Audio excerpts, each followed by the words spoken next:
Hello, this is Geometry, topic 9-1 over similar polygons. So, uh, you should know what similar is. It's something back from junior high. I know we've talked about a little bit in previous lessons. But similar polygons are polygons that have the same shape, but they're different sizes. So for your sketch, you can do whatever you want. I'm just going to go ahead and do two triangles that are the same size, but different shape.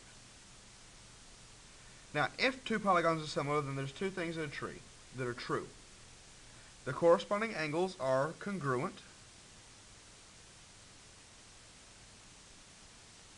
Okay.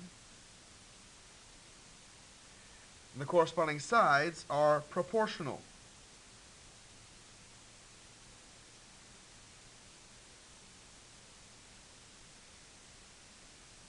So angles are congruent and sides are proportional. So let's start off going ahead and naming the corresponding angles and sides.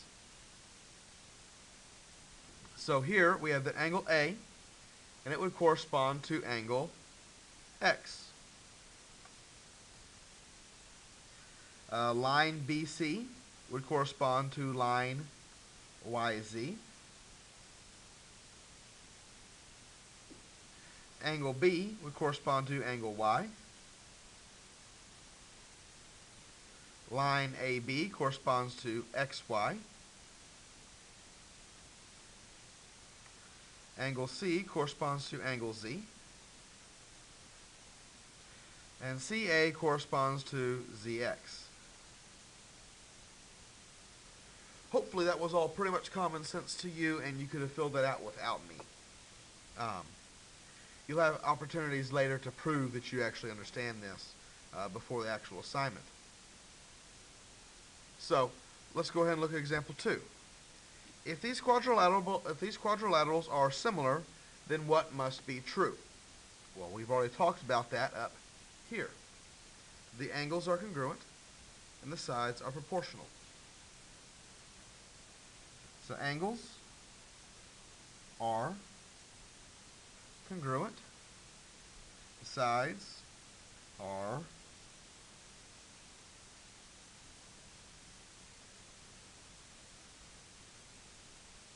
proportional.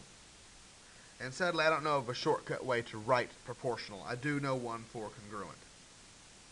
So that should have been easy enough. Let's go ahead and tackle the next page. Here it says that triangle LMN is similar to triangle RST. What must be true? Well, let's go ahead and draw these two. LMN RST. Draw two triangles that are similar. The angles are congruent, and the sides are proportional. More specifically, let's go ahead and say that angle M is congruent to angle S. Angle L is congruent to angle N. Sorry. L would be R. And angle N is congruent to angle T. Now the sides, LM relates to RS. MN relates to ST. And LN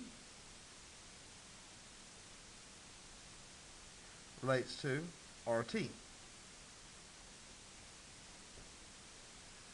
When you're writing out these statements, it's very important that you do your letters in the same order on the first one that you do in the second one. It's very important. Okay? Now let's talk about included. Okay? We need to talk about included. So an angle is included between two sides, and a side is included between two angles. This is very important. So which angle is included between AB and BC? AB and BC, that would be angle B. What side is included between E and D? Well, that would be ED. And which angle between AE and AB? That would be angle A. Now notice, up here, B was mentioned both times. Down here, A was mentioned both times. Here, when we're including the side, we use the same angles. Very easy, so easy you don't even actually need the picture.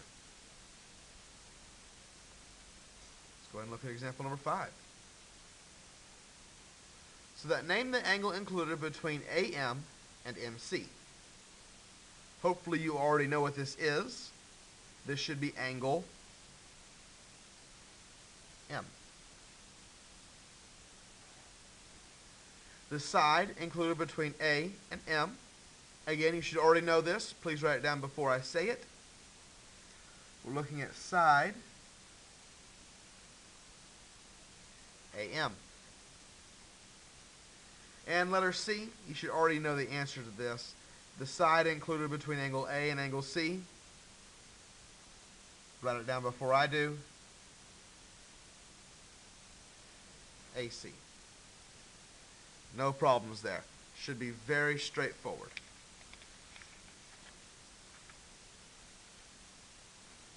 Now we're going to talk about another definition. This definition is that of a common ratio.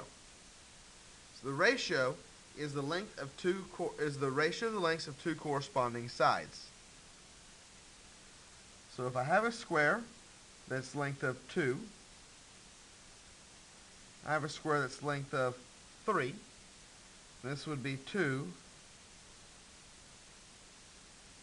to 3. Okay. Actually, if I'm going that way, it's 2 to 3. If I go the other way, it's 3 to 2. This will become more obvious here as I work through some examples. So what is the common quadrilateral of ABC to EFG? Well, ABCD to EFGH, because this one was mentioned first, to that one, when you pick two sides. I like to use the whole numbers, 6 and 3. So this would be 6 to 3, which simplifies 2 to 1, because I can write this as a fraction, and I get my answer.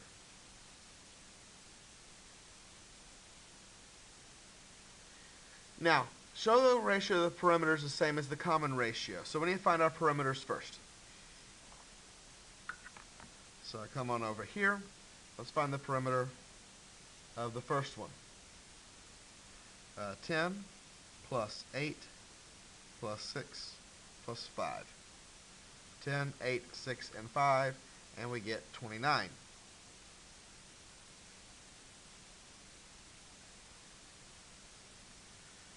Find the perimeter of the second one. That would be 5 plus 4 plus 3 plus 2.5.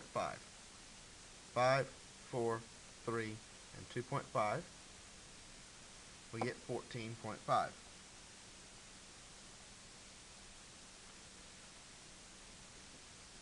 Okay, so I've got 29 over 14.5. So I'm going to do 29 over 14.5, and now I want this as a fraction, so I'm going to do math, frac, and it gives me 2. And 2 over 1 also equals 2. So yes, the perimeters are the same. So what is the common ratio of quadrilateral EFG to ABCD? Well, this time we're using these to that. So instead of 6 to 3, I'm going to use 3 to 6. 3 to 6, which simplifies to 1/2. Hopefully this unit is lesson is extremely easy, and you won't need to go back and look at the notes. But if you need to, they are available to you. I'm going to keep them up on YouTube. The assignment should be very easy tomorrow. Good luck, and have a good day.